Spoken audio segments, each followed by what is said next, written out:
Көп сүйлөгөн эмекенсиң, чыкчы бар. Не сен деп. Ошентип анан мени чыгарып койду. А бирок жана сакалчандарды аларды уруш деди да. Алар дуруш, сакалын алып койсун. Анда айтмакмын, карындашым, сен муну чечип эле койчу, намаз окугандан кийин деп урушмакмын да, анан фарз болгон үчүн акырын көнүп калар деп дават кылып коебуз. Мечиттегилер баягы жуманы окуп бири-бирибизге дават айтып жүрө берет экенбиз, бирок түнкү Бишкек бир карагыс экен да. Ошол эң оор эмелерди Кудай мага бербедиби? Сен кече эле көчөдө мынтип жүрдүң эле, бүгүн эле эмне периште болуп кеттиңби? Эме элге пайгамбар жаккан эмес 100%. Пайгамбар эмес, Кудай жакпайт. Кудай жок, кана болсо деп сөгүп атышпайбы? Мени деле канча айтат, Кудайың айтчы, мени 132 боңуш окулган бир туугандар даватка жибердик. 132син. Ошонун эми бир 12си, 13, мейли 15и качып кетиши мүмкүн, башкасы оңолду да. 120 оңолуп калды, бул чоң плюс да бул. Молдоке жакшы дейт, мына талда туруп айтып атасыз, мейли дейт. Эгер дуалга жакатасыз, сиз атып салат булар. Арыстан манас будагы, атын агамчың урганы, мелтиретип найзаны, бет алып манас калганы дегендей. Мен ошо түрмөгө барып, мусорго барып, бомужга барып, сүт норшага барып, сойкоп жүргөн кызга барып сүйлөсөм, билбейм, Кудай мага ошо мен сага ыраазымын дегендей эме салат да.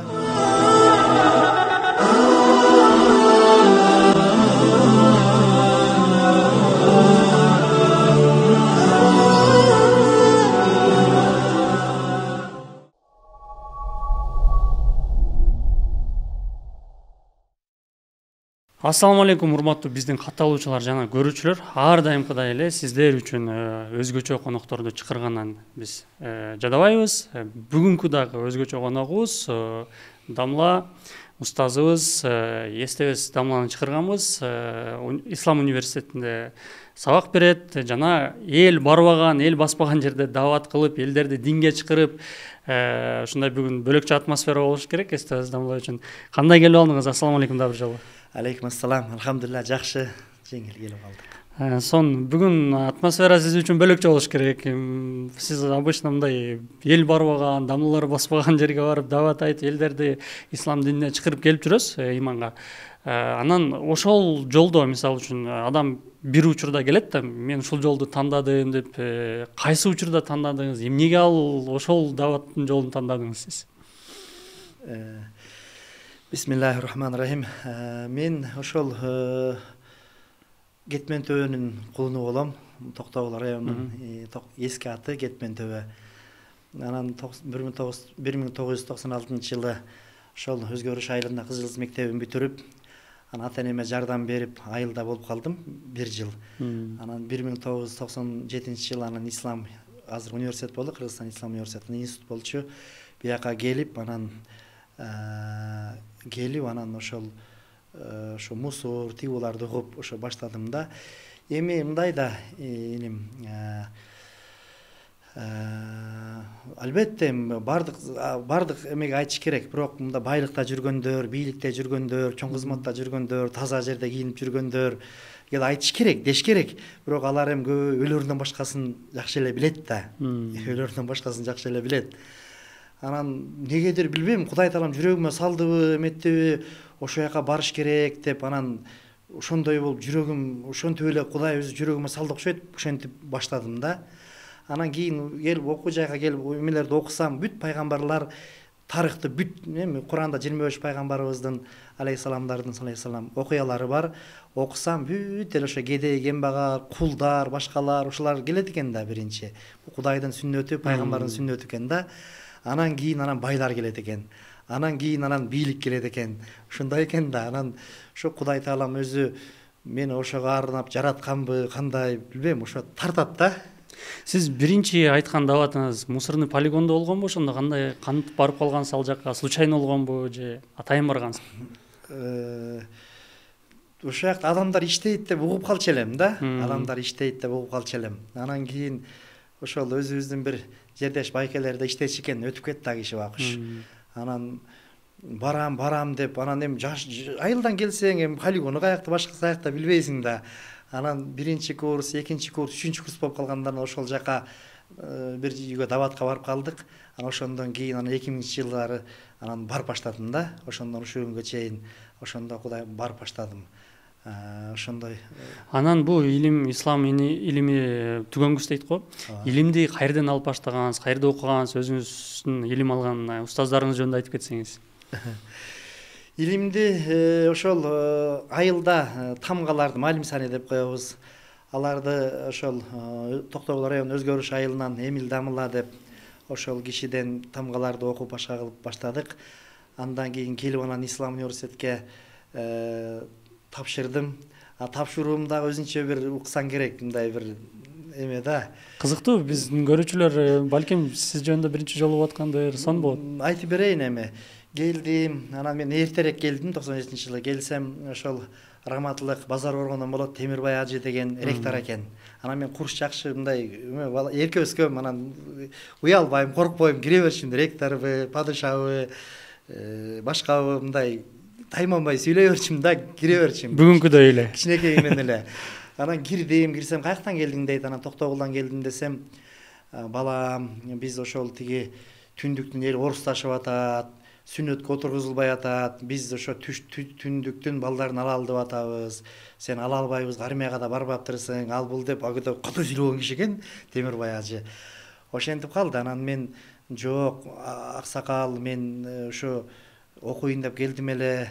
Эми албетте туура Токтогул эми Жалал Абад областына карайбыз, бирок биз чындап айтканда теримдүүгү кошпойт, же түштүгү кошпойт, ортодо эле калган бир эмебиз, молдо деле жок. Ал бул деп сүйлөдүм, жаш балам да, сүйлөп турмун да, эсте күнү эсимде. Көп сүйлөгөн эмекенсиң, чыкчы бар, не сен деп. Ошентип анан мени чыгарып койду. Эмеге киргизбей кабинетинен.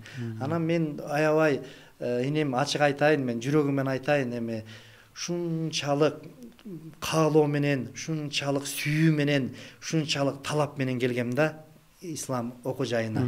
Азыр университет болуп калды, институтка. Анан мисалы эстебес, сен ушу ислам институтка, университетке окубай эле кой, сага керек болсо Американский университеттин дипломун 1 айдан кийин же 1 жылдан кийин эле беребиз, же улуттук университеттин, керек болсо дүйнөбүздүн атактуу университеттеринин эмесин беребиз, ушул жака окубай эле койчу деп айтсам, мисалы деме. Жок, мен ушул жакта окуйунчу дегендей талап менен, сүйүү менен келгем да, шунчалык сүйүү менен, талап менен ошентип келгем да. Чын да, мен эми азыр 22 жылдан бери 2004 болгондо 2004 26 марттан бери мугалиммин. Ошондо канча жыл болуп калат? 22 жыл болду. 22 жылга карап баратат да. 22 жылдан бери мугалиммин. Мен билем да балдарды, мага окшоп келген балдар аз да. Анан ушунчалык талап менен келгем, ошол жерде анан ыйлап жүрдүм. Ошо Гоголь Московскийдин айланасында 2-3 күн демселеп ыйлап жүрдүм. Не болду дейт. Ушундай мен албайм деп атат деп. Анан айылда чалабыла баягы Малим Сани жаттап, Куран жаттап аткам. Анан бирөөлөр айтып калды мага, сени 20 хуторда жакшы медресе бар, ошол жака барасың деп. Анан Дохудов, анан дагы эмне деп жазып берди мага адрестерин. Анан мен ошол жака барайын деп анан ошо кирдим, акыркы жолу эми кирейин деп ректордун алдына, Арматов Темирбай ажынын алдына кирдим. Анан кирсем, эмне болду сага дейт. Ушундай сиз албай койдуңуз аксакал устаз, мен хуторга кетип атам, ошол жака барайын дедим. Анан Ясин сүрөсүн жаттап аттым эле айылда өзгөрүштө.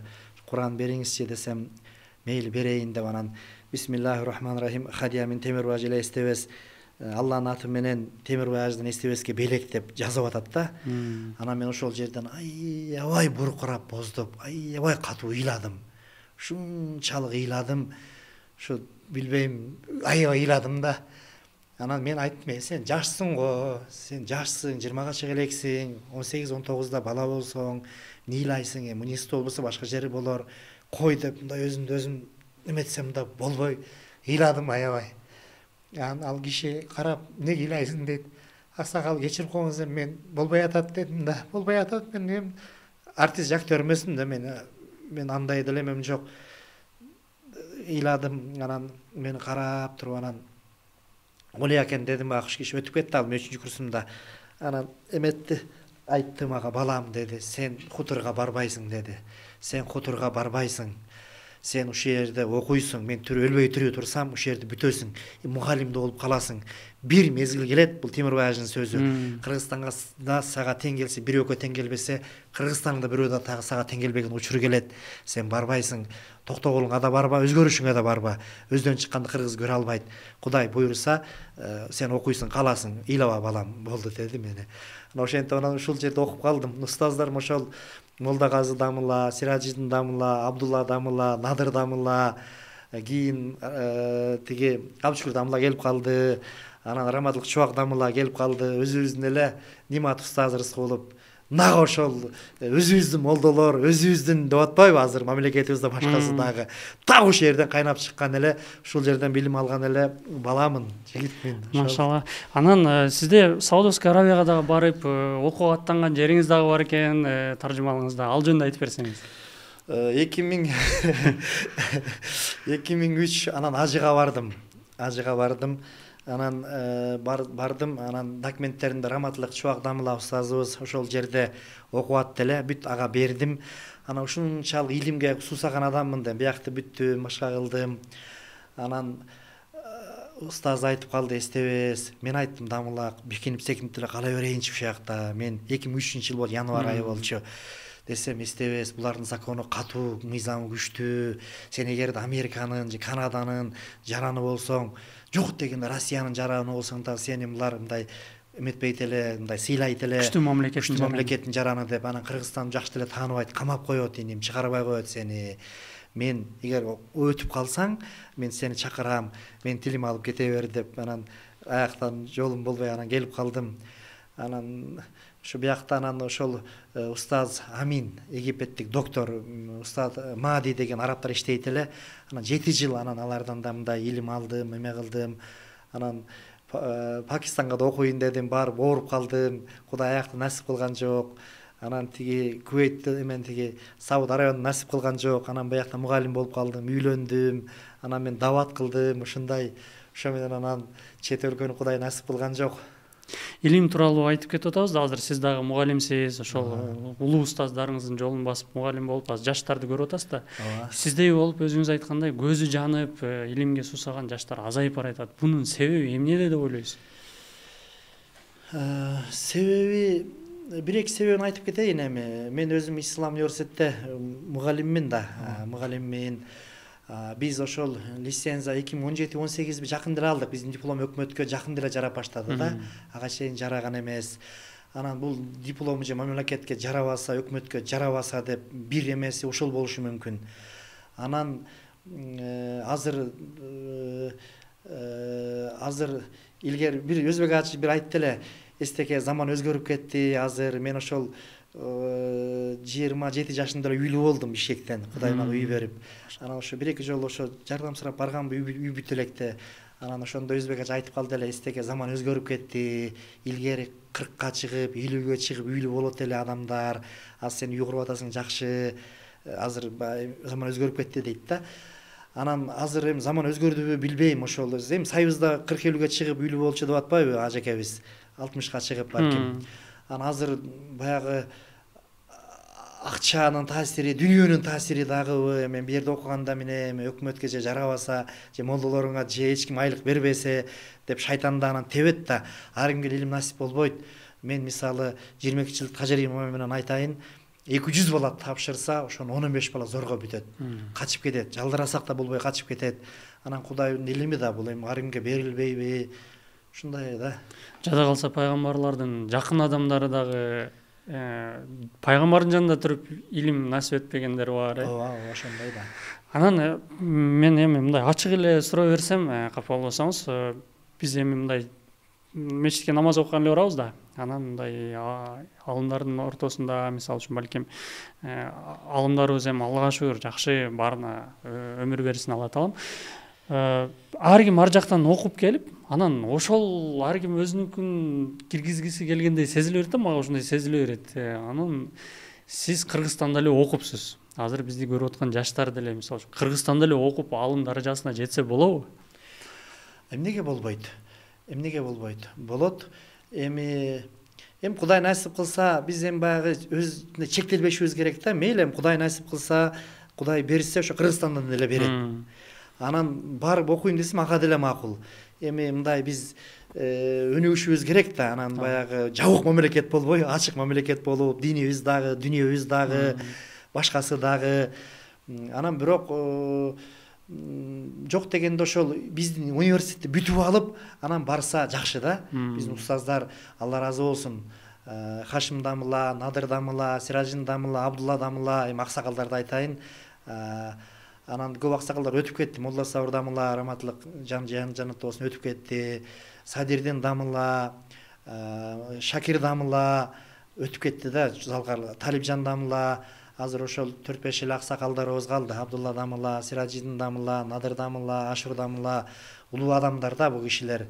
Мен мындай бар колуман келишинче кызмат кылып, чайпа алып берип, эми колуман келишинче күндө болбосо дагы алардан хикмат сөздөрдү, даанышмандыкты, илимин алып атам да, аракет кылып. Анан улуу жок деген университетти бүтүп алып анан кетсе жакшы болот. Ал сөзүңө кошулам. Анан эчтеке билбей барып алса да болбойт да. Ушу университеттен 4 эле жыл, 18 жашында келсең, 22 жашында бүтсөң, анан кетсең деле ушул эмеңе кошулам. Анан Кудай буйруса иншалла. Эми бул суроону бергениmin себеби, мисалы үчүн биз деле аралашып жүрөбүз. Эми байкап калдым да, кээ бирдечи жаш балдар кетет дагы, анан келет да, келгенден кийин эми биздин эле чөйрөдө деле ошондой болуп калат да. Баягы бул жериңерде Кыргызстанда мындай экен, ал жакта ошондой деп, ал жактан үйрөнүп келген кээ бирки маселелерди бу жерде талашка салган учурларды көрүп калам да. Ошону айтып атпаймынбы? Ошо бизди бүтүп алып жок деген 4 жыл фундамент куруп анан кетсе жакшы болот. Ал сөзүңө кошулам. Анан сиз азыр Ислам университетинде сабак берем деп атпайсызбы?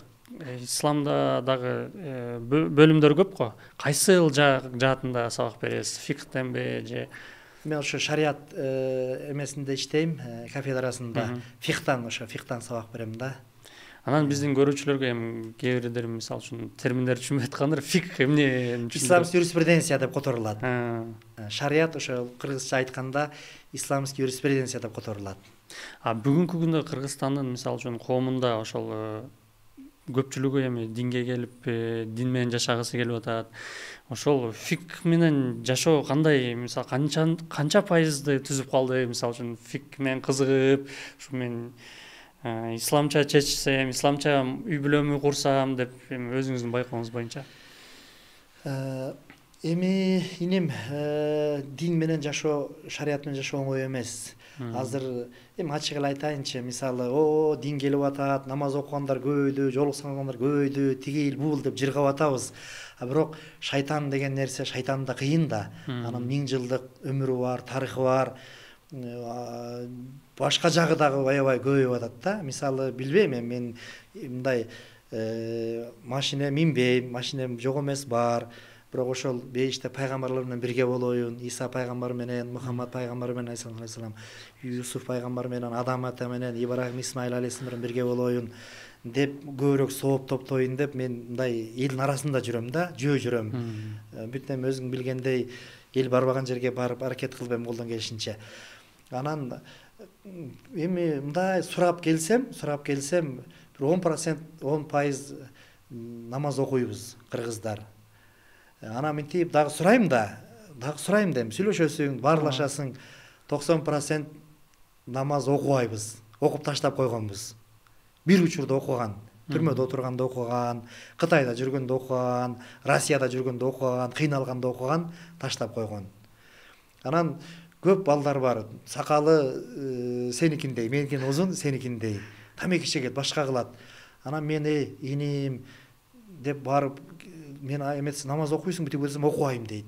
Мен сага китеп бергенден коркуп атам, сени Пакистанда окуп келгенби, же Египетте окуп келгенби, же Саудияда окуп келгенби деп коркуп атам. Уят да мынауну, алып койчу могу сакалыңды, анан чексең да. Эми сени бир молдо эметип атат деп, мен 10 жылдык, 20 жылдык, 30 жылдык дават артка кетип атпайбы десем, уялып калышат. Бул жагы да бар. Анан Кудайга шүгүр, жол салгандар көбөйүп атат, намаз окугандар көбөйүп атат, шүгүр. Бирок ошо жол салгандардын дагы сурап келсең, көбүрөөкү намаз окубайт экен да. Намаз окубайт экен. Анан устаздарга кеңешти, мен сурайм да, мен деле тиги пайгамбар же периште эмесмин да, баарын эле биле бергендей. Анан устаздарга айтсам, эчтеке урушпа аларды, мейли. Бирок жана сакалчандарды, аларды уруш деди да. Аларды уруш, сакалын алып койсун. Сүннөт, бул өтө главный эмеге кирбейт да. Алар мындай көчүгүн кысып сакалын алып коюп анан чексин бизди уят кылбай деп исламга күбө жаппай сакалын алып койсун. Тиги фарз да, фарз болгон үчүн мен унчук албайм да. Эгер фарз болбосо анда айтмакмын, карындашым сен муну чечип эле койчу, намаз окугандан кийин деп урушмакмын да. Анан фарз болгон үчүн акырын көнүп калар деп дават кылып коебуз. Анан ак менен кара согушат экен да инем. Ак менен кара согушат экен, экөө кыяматка чейин тирешет экен, бирок акыйкат жеңет. Анан баары эле сонун болуп кетти деп айткандан алысмын, акыбалы оор эле. Азыр сөздөн келер помощдар деле көбөйүп атат, башка болуп атат дегендей. Да, сизге эми суроо бербесем болбойт да, сиз эми мугалимсиз. Бизден бир нече долбоорлор бар. Ошол бир долбоор менен бир түнкү Бишкекти көрүп чыгайлы деп орган кызматкерлери менен чогуу рейдке чыгып калып, бир жүрөккө ийиткен ситуацияларды көрдүк да. Ушу жынысын алмаштыргысы келгендер, баягы гей деп коет го, ошолор ачык эле клубдарды ачып, түнү жыргап, ушу жума күнү башталат экен, Кудайдын куттуу күнү. Жума күнү күндүзү биз жумада жыргап, мечиттегилер баягы жуманы окуп, бири-бирибизге дават айтып жүрө берет бирок түнкү Бишкек бир карагыс экен да. Ошол эми мисалы үчүн жаштар менен аралашып сүйлөшүп жүрөсүз да. Ал эмнеден келип чыгат? Негизи эле ислам кантип түшүндүрөт бул гейлер тууралуу, ушул тууралуу айтып берсеңиз. Себеп дегенде көп айтып калат да, бул природадон берилген нерсе деп. Жок, ал туура эмес. Ал туура эмес. Бул мен эми өзүмдүн тажрыйбама билгениме карап айтайын. Бул ошол жылаңач аялдарды карай берип, же болбосо зына деп коет, кыргызча айтканда ойноштук, никесиз. Ошол иштерге бара берип, анан кийин баягы шайтан азгырат да. Шайтан азгырып анан аялдын кадыр баркы жоголуп, аялды мисалы сен мен көрсөк эмес адамбыз да, периште эмеспиз да, мындай аял алгың келет, өпкүң келет дегендей кызыгасың да, адамбыз да, биз периште же пайгамбар эмеспиз да. Ошол сезим жоголот экен да. Зына кыла берсең, ойноштук кыла берсең, ошо жоголот экен. Аялдын кадыр баркы кетип, анан эркек шайтан анан эркекти жакшы көрүп баштайт экен, жана гей-мей деп атпайсыңбы? Ушул бир эмес ушул. Анан экинчиси ошол намаз окубай, эртең менен кечки зикирлерди кылбай, башка кылбай жүрө берсе, жимпин илешип, ушундан да бир эме болот да. Муну Нурмахамат Каракебиз мага караганда жакшыраак түшүндүрүп берсе керек. Ошол Давыр Сабышкары деген Кудратулла адамы деген чоң молдолорубуз бар. Молдолордо бөлүнөт да, баягы хирург анан терапевт анан зубной анан дегендей. Ошолордон дагы эме алсаңыздар, ошо мен айтып аткан эмелерди алар мага караганда тегереңирээк билет. Ошол да мен билген себебим ошо биринчиси зына кыла берип, анан кийин ошолго барат биринчиси. Экинчиси ошо жимпин илешкенден намаз окубай, кир жерде жүрө берип, анан шайтан азгыры менен ошол нерселерге барат да. Анан дагы коомчулугубузда акыркы учурларда эми талкуу болуп аткан эле нерсе, аны угуп эле көрүп эле жүрөбүз. Эркектердин аялдарга карата зомбулугу, анан бул эмнеден келип чыгып атат сиздин баамыңызда? Бул биринчиси динсиздик, ыймансыздык.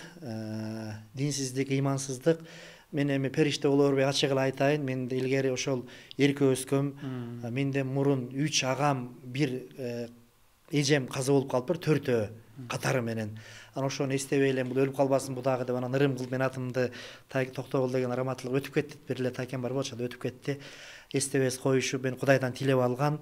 Анан мен мындай мектепте окуп жүргөндө атама шок болчумун. Мен ошол отур десем отурчу, балдар тур десем турчу, шок болчумун. Көп талант берген Кудай. Көчө баласы деп коет го. Ооба, мен ошо көчө баласы болуп чоңойгом. Ата-энем урган эмес да.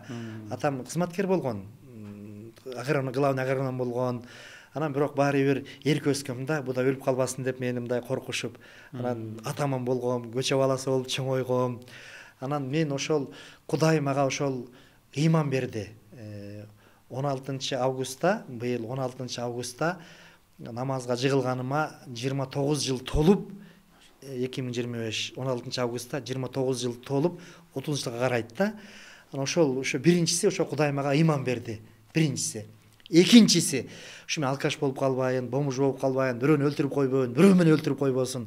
Адам болоюнчу мен, Кудай, адам болоюн деп анан намаз окугам да. Ачык айтып атам, мен эми жашырбай, мен деле периште болуп калган эмесмин. Эгерде дин болбосо ошол бандит болуп, балким наркоман болуп, саясатчы болсом биринчи экинчи киши болуп ырчы болсом дагы мага Кудай көп талант берген да эметип анан молдо болдум эле ошол эң оор эмелерди Кудай мага бербедиби ошондой да энем динсиздик бул ыймансыздык анан кийин ошондон болот анан экинчи бир эмеси биринчиси ошол динсиздик ыймансыздык тарбиясыздык анан экинчи бир эме ошол биз мына бул медицина деле ачык айтып коеюн эми мындай эмеден алсыздык кылат экен да ушу эмеге келгенде жин шайтандарга келгенде психоз деп эле тиги жиндиканага жиберип экен да уколдары берип билбейт да ошону албетте мен медицинаны сыйлайм медицинадан айланалы керек бирок ошол ооруган адамдарды мына Нурмухаммад деген каракебиз бар Сабыш деген каракебиз бар Нурмухаммад каракебиз жакшы жигит да ошол мындай окуганда бул медицинадан жинпин шайтан жок доктурга апаргыла деп өзүбүз жиберип атат өзүбүз жиберип атабыз эгерде илешкен пилешкен жинпин аралашып кирип бирип эми кирбесе да илешип башка болуп калса аны ушу караке дарылап атат да азыр Нурмухаммад кары мен билишимче жиндерди бекер чыгарып ушинтип эле жүрөт эми бекер чыгарып эми может анча мынча эми алса акысы эме кылып ушуну биз медицина ушундан алсыздык кылат экен психоз деп эле жиндиканага жиберип экен да анан медицина керек медицина айланайын мен ага каршы чыккан жерим жок колдойм керек окуучу керек болсо балдарды кыздарды анан ошо Нурмухаммад каракеге мен 1-2-3 эме болду окуя болду бир тааныштарыбыз катуу ооруп апарган жерибиз калган эмес дейт ошо Нурмухаммад каракеге барып ошо Кудай таалам шифа берди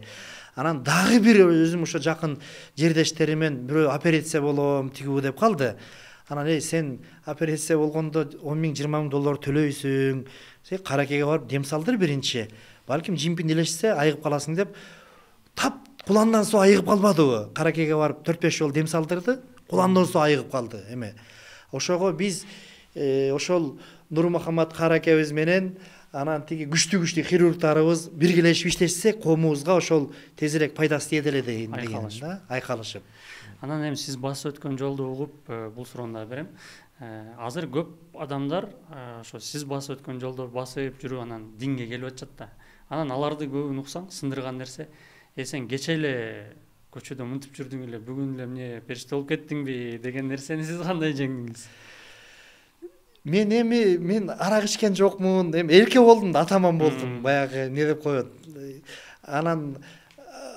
мага андай сөз айтылбайт эми мен эгерде мен арак ичип жыгылып калып же бирөөнү өлтүрүп коюп сайып коюп же көчөдө ичип жүрсөм анда айтышмак да мен просто жөн гана мындай эрке болдум анан Кудай мени сактап ошол энергияны ошол эмени бияка буруп койду да бирок ошондой адамдар менен деле сүйлөшүп жүрөсүз да аларды кантип эми шүгүр дебейби эми каракчы болуп жүрүп бандит болуп жүрүп ууру болуп жүрүп анан динге келип намаз окуп калса кайра сүйүнүш керек да муну ошончо шайтан ошо нафсини жеңген бул батырлык мен сыйлайм эми 5 кол тең эмес деме элге пайгамбар жаккан эмес 100%. Пайгамбар эмес Кудай жакпайт Кудай жок кана болсо деп сөгүп атышпайбы мени деле канча метет Кудайың айтчы мен эч байбай койдум тиги бу деп эми анан эми элге 100% пайгамбар менен Кудай жакпай атса анан биз кантип жакмак элек ошолорго мындай сүйүнүш керек болсо ошо аракты жеңип бомуждукту жеңип наркомандыкты жеңип башканы жеңип адал жолго түшкөндөргө мындай медаль бериш керек болсо аны шылдыңдабай сиздин эми кайра кайтсак эл эмне үчүн таанып калган ошол нерсе үчүн мисалы үчүн даватты кайсыл жерлерде бересиз ошол тарыхка кайтсак мисалы бүгүнкү күнгө чейин болжол менен канча адамга ошентип дават айтканыңыздан кийин мындай жакшы жашоого кайткандарын мындай эсептей аласызбы биз эсимде мен күнүм кадимкидей оозунда канча тиш бар дегенде эсимде да 132 бомуж окулган бир туугандар даватка жибердик 132син ошонун эми бир 12си 13 мейли 15 качып кетиши мүмкүн башкасы оңолду да 120 оңолуп калды бул чоң плюс да бул мамлекетке элге эмеге чоң жардам да бул аны 132-ни даватка жөнөттүк дегенин ичинде эмне кирет аны жуунтуп тарантып көп нерсе бар да ошону айтып берсеңиз эл түшүнсүн да мындай мейли 3 күнгө дават мурда 300 сом болчу инем азыр 1000 сом болуп калды 40 күнгө мурда 5.000 7.000 болсо азыр 13.000 сом болуп калды. 4 айга азыр 23.000 сом болуп калды. Анан даваттын тартибинде бузбашым керек да мен. Алардын тартиби кудамалар башкалар ал тартипте дагы бирөөдөн акча алып жиберген болбойт. Жаман көнөт, таасири болбой калат деп алар дагы жаман көрөт да. Анан ошону мен эптеп алып барып, анан кийин 1000 сом эптеп жуунуп тарантып тарбиялап, анан да эптеп өзүн иштетип же башка кылып же карыз алып келгенден кийин төлөп бересиң деп 3 күнгө жиберип, анан 3 күндөн оңолуп келсе, анан кийин чайкана майканага иштетип, башка кылып, анан кийин анан тууган уруктары болсо, аял болсо ал менен байланышып, анан жиберебиз да. 4 айга азыр 23.000 болду дейт. 20.000 берип жиберчү элек, уже 1-2 айдан бери дагы көтөрүлдү. Анан же мен эми шүгүр, мен эми мындай шүгүр мөңкүрөп калган жерим жок, үстүмдө үйүм бар, алдымда машинам бар, кудайга бала чакам бар, бирок мен өтө катуу бай эмес, мен байларга кирбейм да, байга кирбейм. Анан ошону мындай шартка жараша бирден экиден алып чыгып атабыз. Анча-мынча адамдар жардам берчү эле, уже кээ бири качып деле калды. Анан адам көпчүлүк да түшүнгөнү бар, түшүнбөгөнү бар. Койчу эстекем, бомужуңду эмне кыласың, бала чагаңды бакчы деп тилдегендер бар, башка бар. Анан Алла разы болсун, Амат ажы деген кошунам бар, ошо 2 сотук жерин ашар кылып намазкана курганбыз. Ошол жерге алып барып эптеп эчкини эже деп, текени жезе деп иш алып барып атабыз да иним. Чын. Азыр акыбал оор эле. Мен деле мисалы ачык айтайын, кээде ошол шүгүр, кээде ошо 2000 сом жок бомуж жатат да. Ошону алып кетейин дейм, бирок алып кете албай калам да. Алып кете албай калам. Шартка жарышып этишим керек да. Анан акырындан эме кылып атабыз.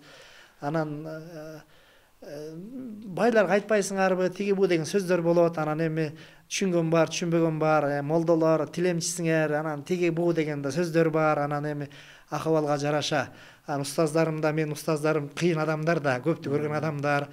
Эстеке пайгамбарларга, пайгамбарыбызга Кудай түзмө-түз жардам берген. Эми аларга Алла Тааланын 100% жардамы болгон. Эми сен экөөбүзгө да Кудай жардам берет, бирок аларчалык эме жок да. Анан көп кыйналбай эми шартка жараша кыл, көп эметпе деп мен аяшат да. Мисалы үчүн сиз эми ошол бомж деп калдык. Көпчүлүгү айтат да, мисалы үчүн улуу муундарчы, уже азыр карып аксакал болуп калышты, ошолор айтып берет да. Биз совет доорунда жашадык. Диниер деле жок эле, бөлөк деле жок эле, бомж жок эле.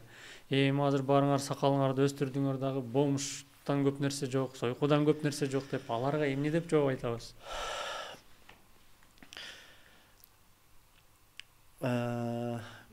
Кыйын инем, кыйын. Азыр Бишкекте мисалы Борбор шаарыбызда 5000дей көп бомж бар да.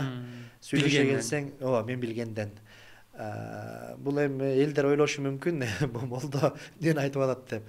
Бул милициялардын маалыматы, приюттардын маалыматы, менин маалыматым, анан бомждардын өздөрү менен маалыматы. Мен эми иштешип атам да алар менен. Көп да, чыксаң аялдар да жүрөт.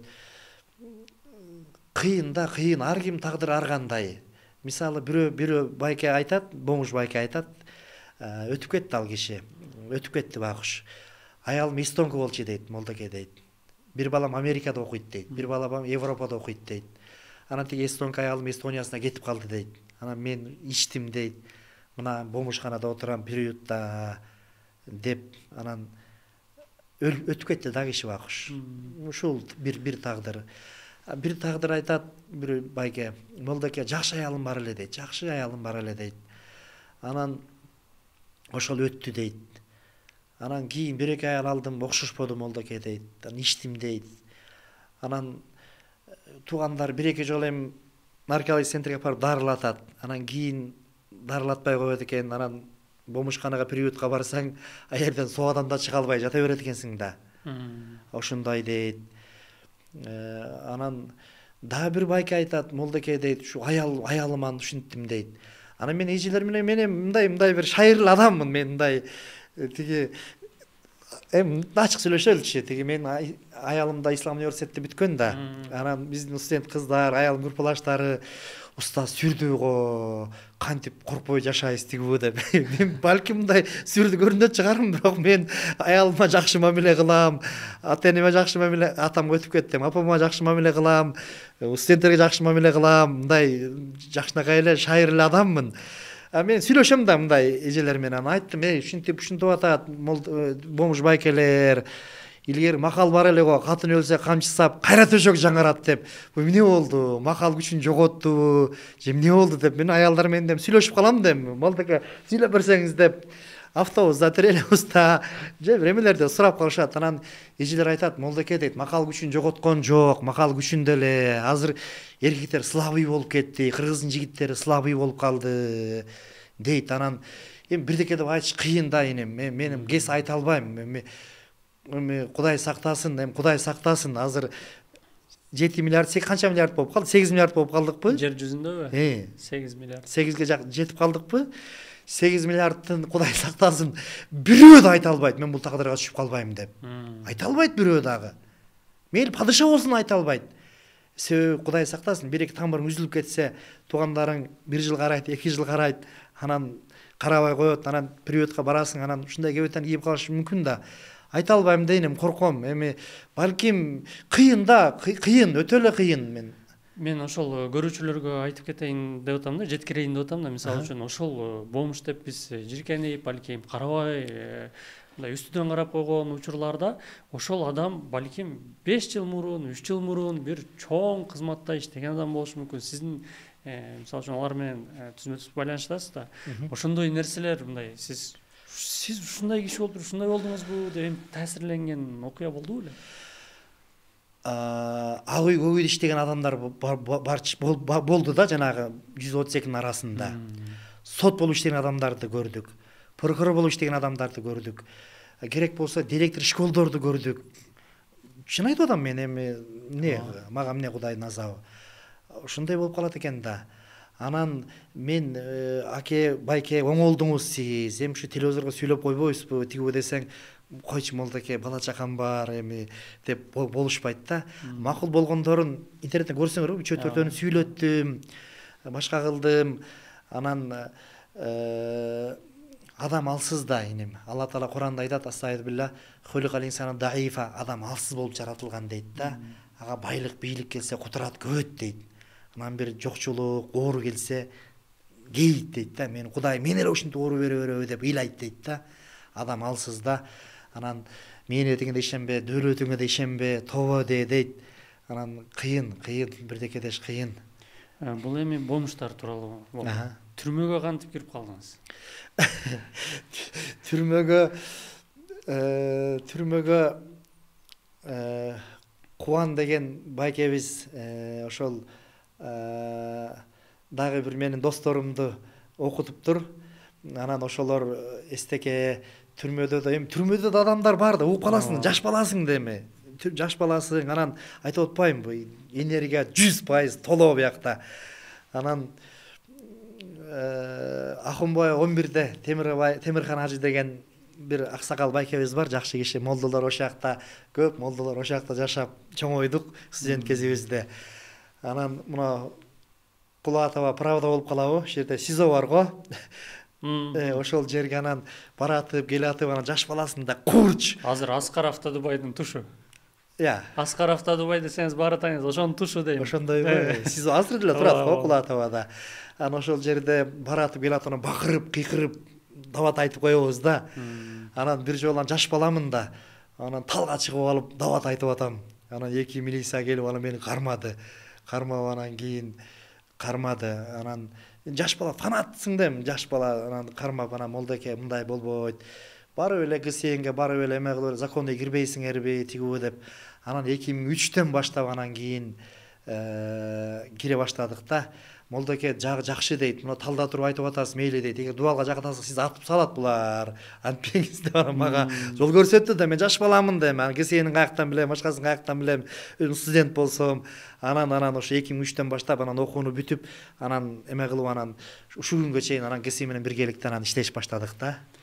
Анан эң биринчи ошо Беловодскийге бардым. Беловодскийде чоң зона бар, номер 16 деген. Анан барып сүйлөп аякта каяш айтпайт экен, эме кылат экен, ушундай экен да. Тартип бар, унчукпайт. Биякта каяш айтып, сөгүп эметип атышпайбы Волияда, анда андай жок экен да. Каяш айтпайт экен, Волиядан кел дегенде урматтап сыйлайт. Ошо тартиптери жакты мага. Анан кой буларга айтыш керек экен деп анан Кудай жүрөгүмө салдыбы, анан барып баштадым. Эми молдолор деле адамбыз да иним. Молдолор деле адамбыз. Молдо муфти болгусу келет. Сараксы деген чоң мечитке имам болгусу келет. Молдолор адамбыз да. Алымдар кеңешине мүчө болгусу келет, ректор болгусу келет, проректор болгусу келет. Адамбыз да эми. Минбарга чыгып сүйлөгүсү келет, ушундай да. Ушундай эмелер менде жок да иним. 1-2% десем калп айтам. 0 да, 0. Мен ошо түрмөгө барып, мусорго барып, бомужга барып, сүт норшага барып, сойкоп жүргөн кызга барып сүйлөсөм, билбейм, Кудай мага ошо мен сага ыраазымын дегендей эме салат да. Жана өткөн нерселер 1-2% жалган да, 0. Керек болсо жакшы адамдар бар да, эстеге сен ушундай жакшы иштерди кылдың, жакшы эмелерди кылдың. Ошол муфтияттымбы, башканымбы, ушул эшик мага жагат деп айтчы, сага берели деген сунуштар да болду мага. Мен эмем балким алардан жогору чыгар Кудайдын алдында деп эметип койдум да. Не кылам? Эми ошол түрмөлөр боюнча айтып берип атасыз да. Мисалы үчүн аялдардын түрмөсүнө деле кире бересизби? Ооба. Аякта тартип бар, кадимкидей. Түрмө бомуштар жөнүндө айтып бериңиз. 137 деп. 132 деп. Түрмөдөгүлөр мисалы үчүн алардын эсеби кандай болуп калды? Эми ал жабык объект болуп эсептелет. Өтө мындай терең айтканга болбойт. Бирок мен сабак берип атканыма 2003-төн болгондо 22 жыл толду да. 22 жыл толуп 23 жылга кетти. Мурда зоналарда, чоң зоналарда 1,5 миң, 2 миң киши отурат эле. Азыр Кудайга шүкүр азайды. Азыр ашып кетсе 500, 800 ушундай да азайды. Анан шүгүр жакшы түрмө Юсуф пайгамбардын медресеси да. Адам билесизби, Канат иним, эң жакшы даба туккан жер бул ушул абак жайларда, түрмөлөрдө. Андан кийин анан больницалар, ооруканалар, анан кийин анан башка жак.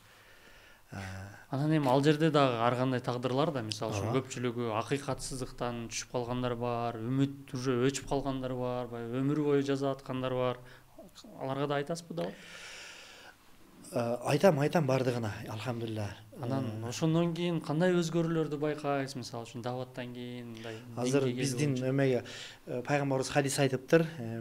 Баягы пайгамбарыбыз эмне деп айтыптыр, Мухаммад алейхи ла яшкуруллах ман ла яшкурун нас. Ким адамдарга шүгүр дебесе, адамдарга ыраазы болбосо, ал Кудайга да шүгүр дебейт, Кудайга да ыраазы болбойт дейт да. Биздин өкмөткө рахмат, биздин КСНге рахмат. Мен барганда ошол микрофондор неме кылып, анан бүт ошол өмүр бою кесилген 400 адамбы, канча адам бүт угат. Мен кадимкидей орусча, кыргызча кылып 1 саат, 2 саат сүйлөп, анан каалоочулар мага келип жолуктуруп, анан ушундай окуялар болду. Ошол мен мисалы зикирлер бар да, мисалы ла илаха илlalloh шуну көбүрөөк айтыңыз. Юнус алейхисалам деңизде айткан 3 караңгылыкта, караңгылыктын караңгылыгы, суунун караңгылыгы, киттин ичинде караңгылык. Ла хавла ва ла куввата илля билля, шуну да бир көп айтыңыз. Аякта убакыт көп да, тесмемди берип башка кылып өмүр бою кесилген адамдардан дагы ошол жакшы отурса, эме кылбаса 20 жылдан кийин чыгарат экен. 20 жыл отуруп, 15 жыл отуруп чыктым. Молдоке, рахмат сизге. Кимге кандай, сиз мага Кыргызстанда эң ыйык адам сизсиз деп чекемен өп, акча бакчасын берип, кээ бирөө бизнес кылып, жиптерди минип, 2-3 ай алып окутулгандар деле бар. Аллага шүгүр. Анан бул түрмө дейли, бомуштар дейли, андан дагы бөлөк сиз больницаларды көп кыдырасыз, карлар үйүн кыдырасыз. Аларда жагдай кандай бүгүнкү күндө? Эми сиз барып жүрөсүз, статистика азайып атабы же көбөйүп атабы? Тилекке каршы көбөйүп атат. Карлар үйү да көбөйүп атат. Анан эме дагы арак ичкен, мен көбүнчө ошон наркологик центрлерге барам да. Эми өтө терең айтпай эле коеюн, мени киргизбей койбосун. Орун жок, кальдорго чейин жатып калып атышат да. Кальдорлорго чейин. Арактын кесепети. Мен айтып атпаймынбы, биз туура мындай карасак, Абдышкүр дамла сүйлөп атат, Максат дамла сүйлөп атат, 100 миң деген адам угуп атат, ал бул деп жыргашыбыз мүмкүн. Бирок шайтан да күчтүү экен да. Шайтан дагы ишти кылып атат да. Таштап койгондор бар. Балким баягы эме да, канат иним. Мурда 30 жыл мурун, 20 жыл мурун намазды души мындай бир Кудай үчүн окусак, балким азыр байып кетейин деп окугандар болуп калдыбы, авторитет болоюн деп окугандар болуп калдыбы. Кыйын маселе да. Бир-эки тарых айтып берейин сага. Муса пайгамбарыбыз, Муса алейхиссалам. Аерде чоң молдо эмес, раматлык чубак дамыла эмес, эстебес эмес. Харун буда пайгамбар болгон да. Муса күчтүүрөөк пайгамбар болгон. Пайгамбарлардын даражаларында эме болот да. Анан Харун да пайгамбар болгон. Анан мен Тур тоого барып Кудай Таала менен сүйлөшүп келейин. Сен бул жерде булар менен болуп тур, еврейлер менен деп 40 күнгө Тур тоого Кудай Таала менен анда Кудайдын керемети, Кудай Таала түзмө-түз сүйлөшкөн Муса пайгамбар менен. Бирок Тур тоодо сүйлөшкөн да. 40 күнгө эле кетсе 70 миң еврейлер торпого сыйынып кеттир да. Карачы, аерде Абдышкүр дамла, же Чубак дамла, же Максат дамла, же эстебес молдо, же Чубак молдо, Чубак дамла раматлык, же тиги Сиражин дамла эмес, пайгамбар Харун деген пайгамбар турса дагы 40 эле күн ичинде эмеге сыйынып кеттир да, торпого. Пайгамбарыбыз Мухаммад алейхиссалам, Мухаммад пайгамбарыбыз 23 жыл дават кылды, хажыга барганда 100 миңден ашык сахаба, 100 миңден ашык адам барды ажыга. 632 жылы. Анан пайгамбарыбыз дүйнөдөн өттү. Анан пайгамбарыбызды эми халифа шайлайлы ал бул деп анан 2-3 күн метип пайгамбарыбызды көмүштү. Анан кандай кылабыз деп эми кыйын да. 7 күн антип өтүп кетти пайгамбар өлгөнүнө. Ошондо анча плюс-минус болушу мүмкүн. 100 миңден ашык адам эмеге барган да, хажыга. Мекке, Медина, анан Бахрейнде бир эле жер, үч эле жер бунт кылбай, муртат болбой, муртат деген динден кайтуу деген сөз да, 3 эле жер тынч болду дейт тарыхта. Карачы, 3 эле жер тынч болду дейт. Мекке, Медина, Бахрейнде бир айылда айтат да, 3 эле жер тынч болду дейт. Башка жер муртат деген динден кайтуу деген сөз бул. Жаман болгон да тарыхта. Кээ айткан не деген? Мен намаз окуйм, Мухаммад алейхиссалам пайгамбар деп билем, бирок мен зекет бербейм деген да. Зекет бербейм. 2,5% дегендерди кереги жок. Түкүрдүм да кол койдум, тигүү деп ушундай дешкен. Кээ айткан мен намазда окубайм деген да. Намазды окубайм мен, жөн эле мусулман болом деп. Кээ айткан Мухаммад пайгамбар эмес, мен пайгамбармын деп 10го жакын пайгамбар чыгып алган арабтардан. 1-2 аял киши, катын киши мен дагы пайгамбарым деп чыгып алган да. Анан Аян-Кусуддин Абу Бакыр хай. Абу Бакыр тирүү туруп дин эмне артка кетеби деп киши анан болгон аракетин кылып кайтарган да. Ошондо тарыхта анча может плюс-минус болушу мүмкүн, мен баягы ачык эле айтайын. Ошондо Мекке, Медина, анан Бахрейн тынч туруп атат да. Ошондо 70 миң, 60 миң киши эмеден кайтып атат, динден кайтабыз деп кайтып атат да. Ошо кыйын маселе да бул. Кыйын маселе. Азыр биз мындай шайтан алдайт экен да бизди мынтип. Мен ошо айтып атпаймынбы? Мен эмнеге тиги маршрутка троллейбуста мен нафсим каалабайт бекен? Мен нафсим деле каалайт. Мен деле тиги пайгамбар же периште эмесмин. Жипте дайыма жүргөндү каалайт, башка кылганды каалайт. Бирок мен кой деп ошону сындырып, ошол сүйлөшө келсем, айтып атпаймынбы? 90% таштап койгон. Анан 5 мүнөт менен сүйлөсөм, кайра намаз баштап калып атат да багыштар. 5 эле мүнөт менен сүйлөсөм, намаз баштап калып атат. Эскертүүнүн таасири. Азыр эми мен өзүм түшүнүп атам да, мисалы үчүн сиз айтып атпайсызбы? Илим көтөрүлгөн сайын, демек шайтан дагы ошого жараша андан да бийик көтөрүлгөн аракет кылат экен. Ооба. Согуш. Ооба, ошондой. Анан эми сизди карап туруп, сиздин тарыхыңызды карап туруп, анча-мынча адам не то что 20 жыл андай жерлерде дават кылган. Адам өзү үчүн намаз окубайт да, азыр бир күн турупчу. Анан албетте мен сурагым келет. Сиздин ата тегиңизде мындай чоң молдолор болгонбу, чоң динге кызмат кылган мындай такуу адамдар болгонбу, айтып кетсеңиз. айтып кетейин. Айтып кетейин, эми айтыш керек. Мен Кудай жаратты, анан Кудайдан кийин себеп болуп дүйнөгө келдим да. Менин атым Эстебес, мен өзүм атым Эстебес. Атамдын аты Шарабидин, чоң атам аты Ажыкул. Анан ошондо Шарабидин, Ажыкул, Молдо Муса. Молдо Мусанын атасы менин 4-чү чоң атам Масыркан. Мына ушул киши Масыркан чоң атам ошол биз Токтогул району Өзгөрүш айылында жашайбыз. Ошол Таш көчү деген да кичинекей айылда бай болуптур да. Бул киши бай болуптур. Аябай көп жылкылары болуптур. Анан бул киши көп жылкылары болуп, анан мен эми ичеримди иштейм, жээримди жедим. Мен эми ажыга барып өлөйүн. Кудай таалам мен ошо Меккеде, Мединада сөөгүмдү калтырсын деп ажыбай ажыда 4-5 кишини айтып калат, атам айтып калчылар раматылык. Анан өзүнө өзү аш берип, жылкары сойдуруп, мен эми өлөйүн, мен эми кийин бала чакама аш берип, убар болбой мен батасы тийип турсун деп, анан ошол киши 4-чү чоң атам Масыркан ажыга жөнөп атканда, анан кийин Молдо Мусанын аялы мен чоң атам төрөйт экен да. Ажыкулду неберели болот. Анан эми мунун атын ким коебуз, эмне кылабыз дегенде, мунун атын Ажыкул коелу, Масыркан атанын ажысы кабыл болсун, Ажыкул коелу деп, анан Ажыкул коюшуптур чоң атамды. Анан бул киши ошол Шарабидин өзүм атам, Ажыкул чоң атам, Молдо Муса 3-чү чоң атам, Масыркан 4-чү чоң атам болуп атпайбы?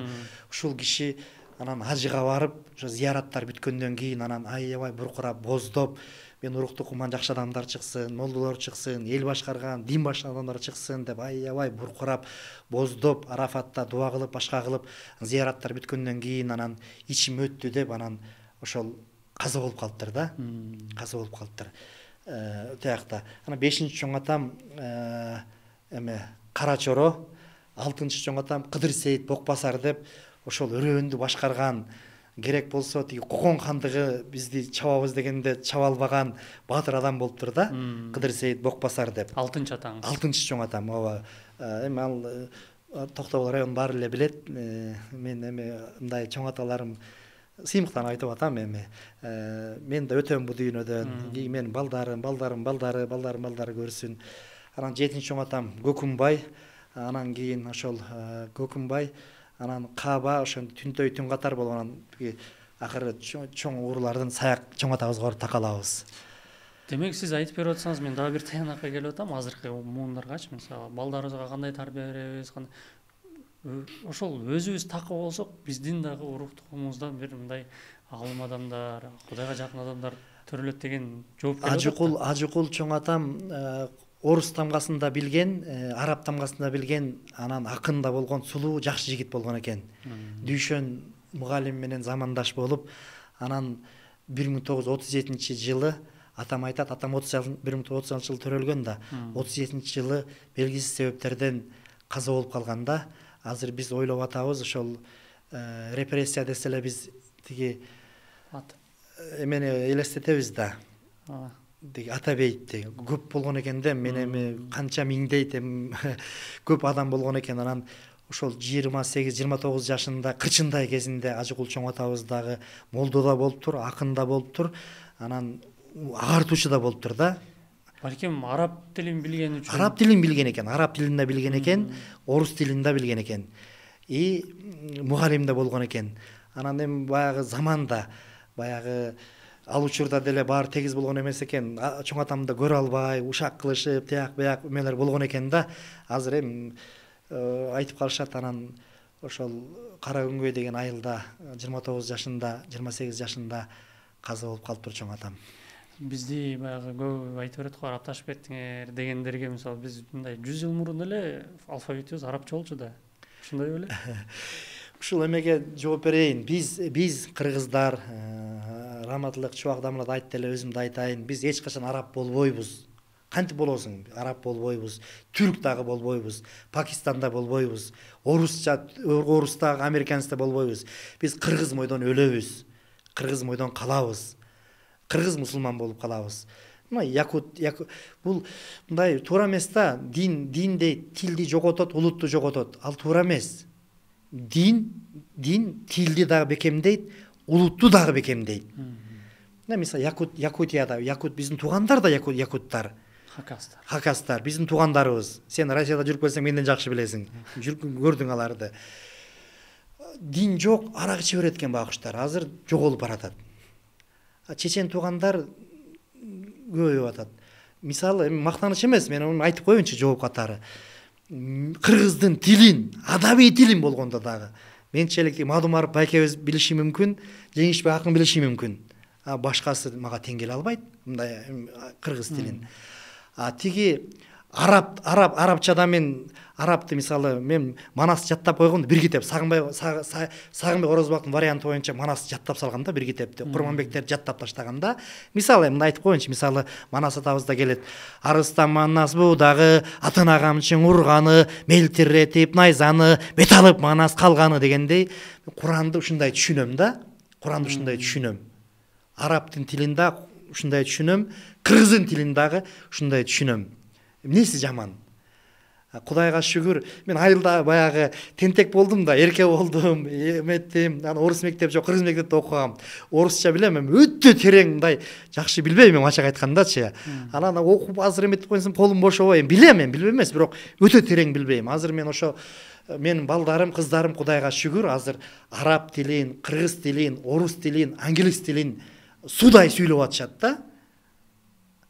Кудай буйруса, ошо сен айткан сөз, ошол сен айткан сөз, силер тиги караңгысыңар, арапташып кеттиңер, тигил эле бул эле деп. Мен ушундай жакшы ниет кылып атам, арапташкан жокпуз. Ошо менин кыздарым, Эстебес кызы Фатима, Эстебес кызы Насип, Эстебес уулу Мухаммад, Эстебес уулу Али, Эстебес уулу тиги бу деп мисалы ошо оңдо отуруп иштесинчи, ошо молдолордун ошо кыздары, балдары Кыргыз Республикасынын атынан ошол эмеде оңдо отуруп сүйлөсүнчү, оңдо отуруп иштесинчи деп мен ушундай Кудайдан суранып атам, окутуп атам. Азыр Кудайга шүгүр, ачык айтып атам, ушу менин балдарым, кыздарым араб тилин, англис тилин, кыргыз тилин, орус тилин шатыратып сүйлөп атат да, Кудай буйруса. Эмнеси жаман?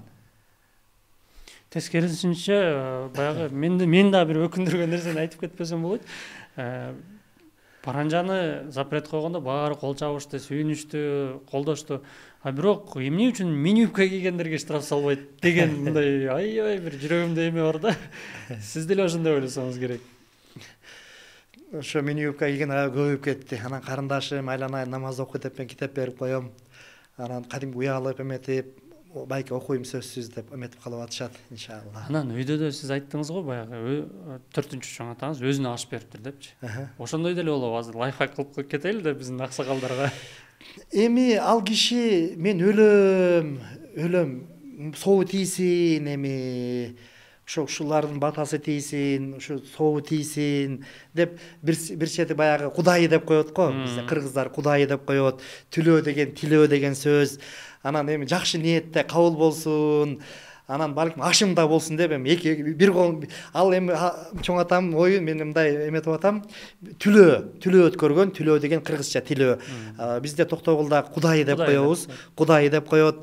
Эксан тамак деп коет, садака тамак деп коет. Анан жол кетип атам, эми 80-ге 90-го чыктым, эми көрөрүм иштерим жеримди жедим деп мен келбейм, эми мен ошол жакта өлөйүн, ушу ашымда болуп калсын деп мындай бирок мына 2 коен аткан кылган экен. Анан ниети кабыл болуп ошол Меккеде сөгү калып ошол жакта өлүптүр. Анан 5-6 киши кеткен экен, калгандары келип мен чоң атам ошол жакта көмүлүп калыптыр да. Анан сиз даваттын бир бөлүгүн өзүңүз айткандай сойкуларга дагы барып жүрөсүз. Алардын жашоосун, 1-2 канчоосун өзгөртө алдыңыз мына бүгүнкү күндө айтып берсеңиз. Көбүн, иним, мактаныч эмес, көбүн оңолуп кетишти, Кудайга шүгүр. Мен кээ бир өтө айтпай эле коеюн, чоң университеттерге окутуп атам аларды. Окуп, кадимкидей жакшы болуп айланайын. Сен Шведия иштесең, ошо 20 миңди, 50 миңди 1-2 жумада табасың. Эмнең сен таптатынакай кызсың, эмнең кем деп ошол эми өтө терең айтпай эле коеюн. Чоң биздин университеттерге окутуп атам мен, Кудайга шүгүр. Мен аялымда мындай эки жактан билими бар, ислам университетте бүткөн, анан дагы советский окуу жайдагы бүткөн, ал да жардам берет, окутуп атат. Анан ажырашып кеткен келиндерди жараштырып атам эме. Кой депчи. Анан мен күйөөлөрүнө чалам, мындай куттус деп отурам го. Баланча, мен Ажыкулов эстебес, ислам университетте мугалиммин. Эстебес дамыла, эстебес Ажыкулов ютуп калсаң лекцияларым чыгат. Ушул аялың менен ажырашып жүрүп турсуң, эми болор сизден турмуш бузулуп калат. Мага Кудай жолуктуруп, аялыма жолуктуруп эметип атат, кел деп жараштырып коюп атам. Анан ушундай да болот экен, иним баягы бирөөгө зар, бирөөгө кур деп коет го. Кээ бир келиндер ушундай болуп атат, сабак болсун. Бирөө аялын же башкасын ушу кереги жок мага, ушу чалма жадатты деп туруп ыргытат экен да. Ыргытса бирөө бул алма турбайбы деп тосуп алат экен. Карачы, ушундай история, ушундай окуялар болду. Кээ бир күйөө балдар, алдаке мага кереги жок, анын жашабайм деп ушинтип ошол келиндер күйөөгө тийбеген, үйлөнбөгөн балдарга тийип, азыр мен айткан университеттерде окуп, иштеп ушундай да болуп атат да. Чөптү кордосоң көзгө зыян дейт го. Сен азыр бүгүн аялды кордой берсең, эртең зар болосуң. Ошол менен биргеликте кээ бир эчекелерибиз да бар, бүгүн күйөөсүн кордоп, тепселесең, эртең күйөөгө да зар болосуң. Аялды кордосоң, бир мезгилге аялга зар болосуң. Күйөөңдү кордосоң, бир мезгилге күйөөгө зар болосуң. Көрүп атпайбызбы? Бул инем, бул баш мени гана көрбөдү. Чын өлүп көрдү элекмин мен. Ата көөлө нерсе көрдүк да. Көөлө нерсе көрдүк. Анан эми алар менен сүйлөшүп баарлашасыз да. Ооба. Дабат айтасыз, пикир алмашасыз. Ошондо алар көбү ойлойт эми бул жыргап, жеңил тамак эле бар болгон деп, бирок мен деле билгенимен тагдырлары оор да көбүнүкүчү. Ошондой элеби же сиздин баамыңызда кандай? Көбүнчөчү азыр жанагы сүт норша деген тигүү деген шүмшүктөр айылдан келет да, биздин кыздар айылдан келет. Анан жумуш бар тигүү деп зордуктап салып берет экен да зөөкүрлөргөчү. Ушундай эмелер болуп калышы мүмкүн. Анан эми албетте 100дөн 1-2, мен 3-4 азгырылышы мүмкүн. Андай да болушу мүмкүн. Анан зөөкүрлөр кояк сагы менен 100 деп ушундай да. Анан кээ бири баягы байкуш кыздар алданып, никеге чейин жатып берип коет, кыздыгын алдырып коет. Анан кийин мени тигиниси албай качып кетет тиги шүмшүк. Анан кийин ушундай да эмелер бар да. Ар түрдүү ар түрдүү. Бул теманы жаап, анан бөлөк темага өтсөк эми. Мисалы, сизде деле үй бүлө бар, бала-чака бар. Ар бир кыйындын аркасында аял турат дейт. Анан канчалык жеңебиз ислам динин жакшы түшүнбөсүн, исламды катуу карманбасын, баары бир аял да эми мисалы үчүнчү. Ушу кылган ишиң жадатты деген күн болду беле же тескерисинче сизге өбөк-жөбөк болуп күч берип турдубу? Жеңебиз тууралуу айтып берсеңиз.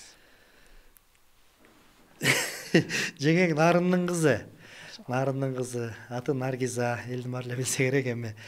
Ошондой эме болгон жок. Ал өзү ошол намаз окуйт, ислам университетти бүткөн. Рахмат эми.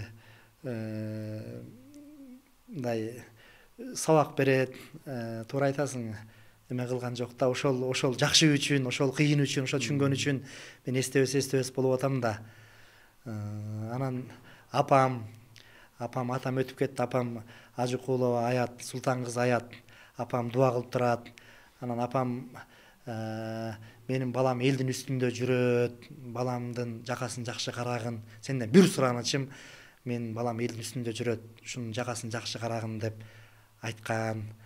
Анан кайненем дагы өмүр бою ошол Нарында Ала тоо деген рестораны бар, нарындык туугандардын, мен кайын журтумдун. Ошол жерде өмүр бою Майрамкан деп администратор болуп иштеген, өмүр бою. Ошол Кудайга шүгүр, Кудай көз тийбесин. Мага Кудай ападан дагы, кайненеден, аялдан да айткан, алып койбосун, ажыратып койбосун, үчөө тең аман болсун. Ошондой азырга чейин, эми азыр балдарым чоңоюп калды. Ботинкеме чейин тазалап, майлап коет да. Эми азыр балдарым чоңоюп, балдарым кылып калды. Эмнеге антесиң десем, мен атамдыкын күндө тазалап койчу эле дейт аялым. Көз тийбесин эми баягы. Сен сурап атасың, анан айтып атам. Так көп айтып бербегиле дейт го.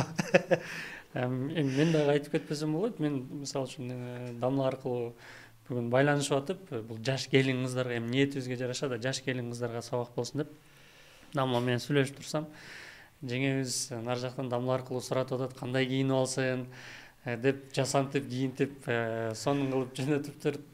Келин кыздар, сабак алыңыздар, ушундай болуп. Алла ыраазы болсун жеңеме. Анан эми исламыбыздын түркүбү болгон намазга келсек, жаштардын көбү намазды түшүнбөйт, мисалы үчүн. Намаз эмне экенин, аны парз экенин деле түшүнбөйт, кызыкпайт да. Анан намазды кантип жеңил баштаса болот эми, мисалы үчүн? Туура, эң туура суроо. Намаз парз, анан 5 убакыт намаз парз, 5 башка намаз эмес. Бир эле намаз кайталанат. 3-4 куплет сыяктуу бир эле намаз кайталанат. Ушуну акырын бир маал, 2 маал окуп эме кылса, анан адам көнүп кетет. Анан анча-мынча молдокелер бизге неге чубак окуңор, ошентип сүйлөйсүңөр, чубак окуңор, 1-2 маал деген жери каерде бар экен, ал бул деп бизге каршы сүйлөбөдүбү. Анан 1,5 жылга жакын, 2 жыл дейт, 40 күн дейт, сахабалар дагы ошол 1-2 маалдан окуп, анан көнүшкөн да. Музаммил сүрөсүндө келет, тахажжуд окуп, башка кылып, акырындан анан кийин Кудай Таалам 5 убакыт намаз парз кылган да. Бул миражда парз болгон. Пайгамбарчылыктын 11,5 жылынан кийин ошо акырындан 1-2 маалдан окуп, акырын көнсө болот иншалла, уруксат Кудай буйруса. Пайгамбарыбыз деле өзүнүн үммөтүнө, өзү тирүү турганда, намаз биз билгендей бүгүнкү тартипке түшүш үчүн деле кыйла жыл өткөн да. 11,5 жыл дават кылган, 13 жыл Меккеде дават кылган, ошол 11 хижратка көчөрдөн алдын 1,5 жыл мурун фарз болгонда, 11,5 жыл Кудай жалгыз, Кудай кудуреттүү, Кудай өлтүрөт, Кудай тирилтет, бейиш бар, тозок бар деп ушуну эле сүйлөгөн Мухаммад пайгамбарыбыз. 11,5 жылдан кийин анан намаз фарз болгонда, аны ашып кетсе Меккеде 200-300 киши эле болгондур мусулмандар. Ошолор эле окуган. Анан Мединага барган, Мединага барып анан кийин 2-нчи жылында анан орозо парз болгон. Ошондо пайгамбарчылыктын 15-нчи жылында орозо парз болуп атат. Пайгамбарчылыктын 15-нчи жылында анан зекет парз болуп атат. Анан кийин 4-5 жылында анан кийин пайгамбарыбыздын 16-17 жылдан кийин арак акырын арам болуп атат. 3 этап менен. Бул деле даже 4 этап менен. Биринчисинде келет Куранда, бул курмадан жасалган тамак деп. Бул деген сөз тамак деген сөз да. Бул жөн эле эчтеге жок деген сөз.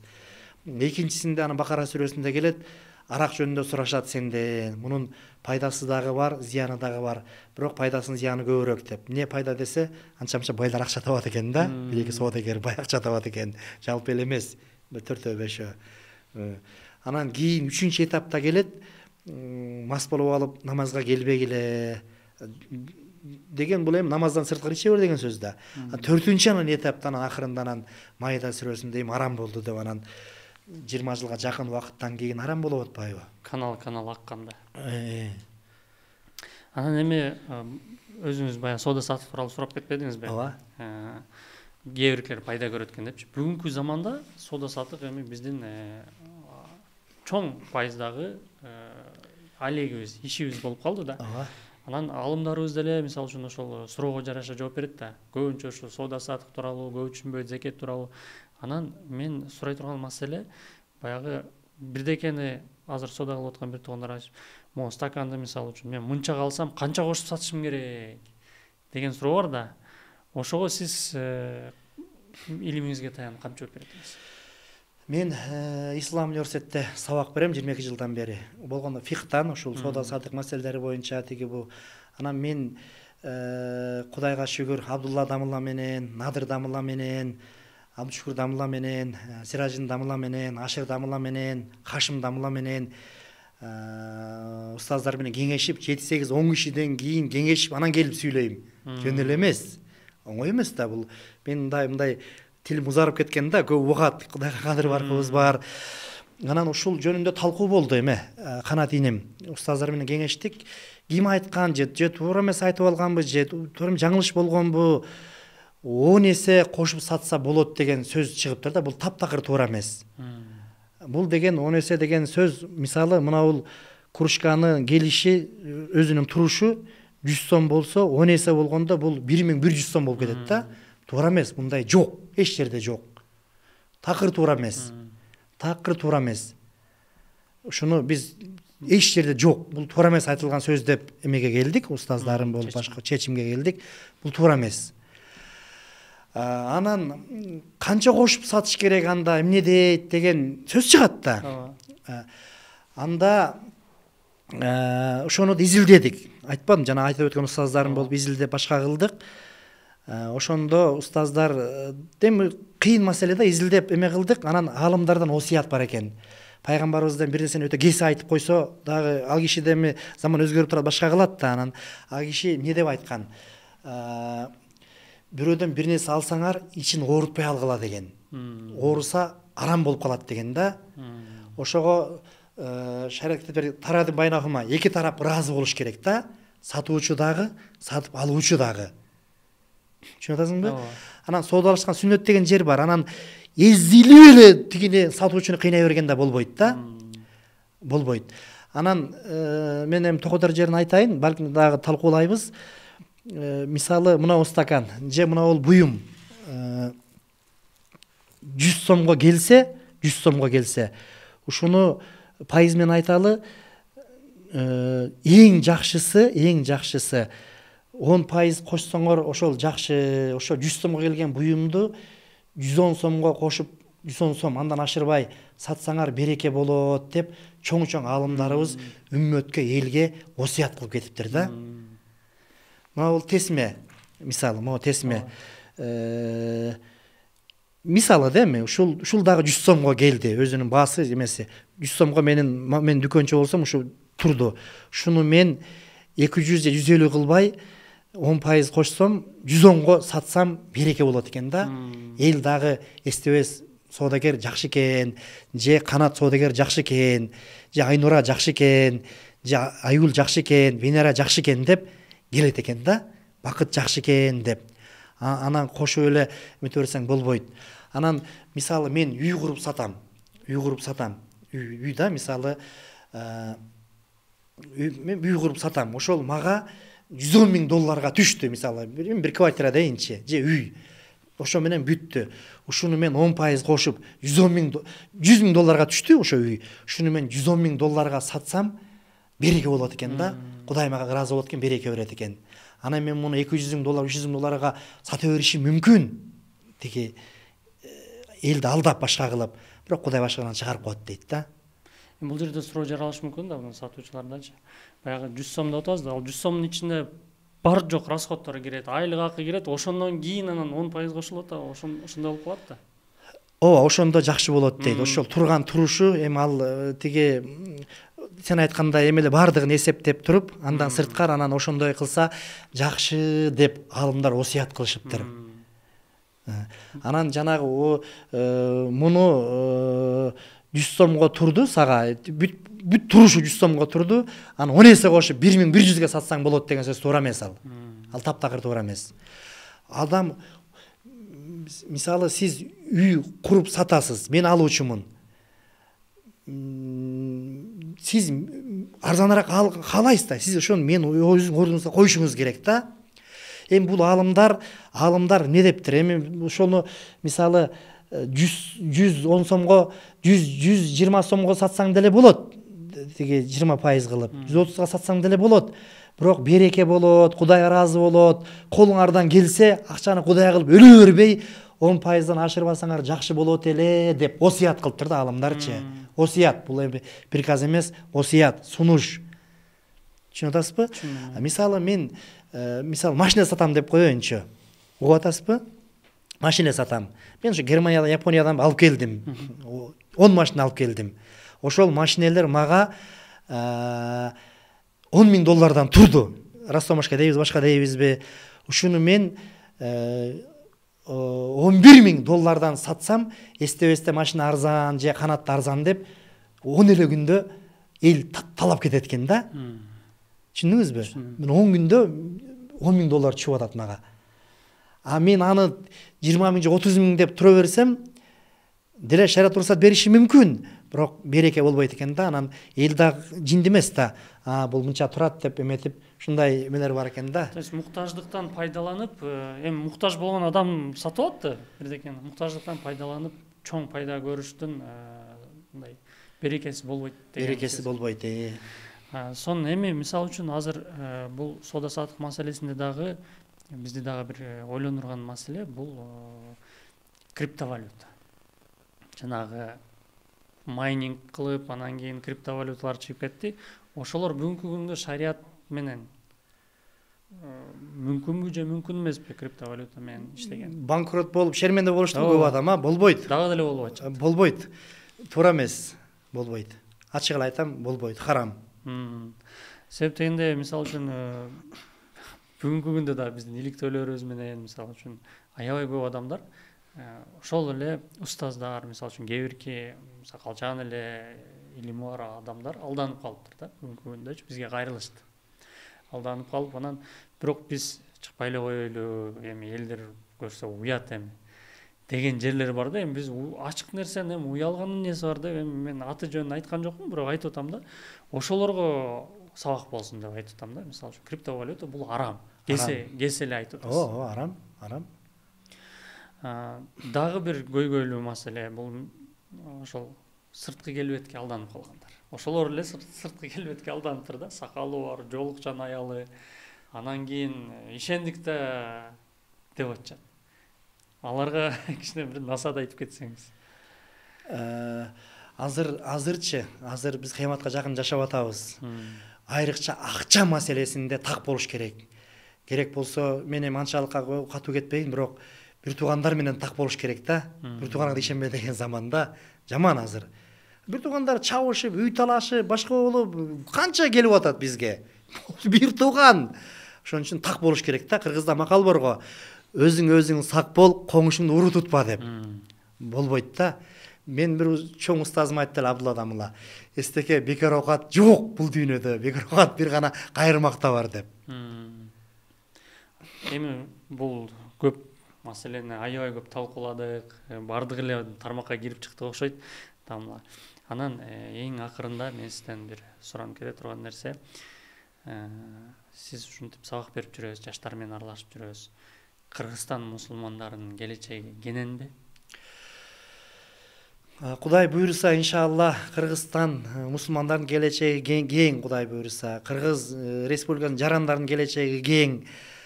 Кудай буйруса жакшы болот. Мен бир нерсе айтайынбы сага?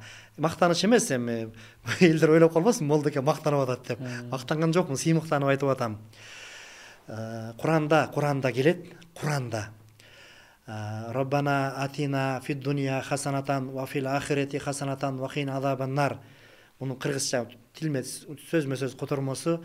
Эй жараткан Кудай, сен бизге бул дүйнөдө бар жакшылыктарды бергин, бар сулуулуктарды бергин. Ахиретте бар жакшылыктарды бергин, бар сулуулуктарды бергин деген сөз да. Биз тозокотунан сактагын деген.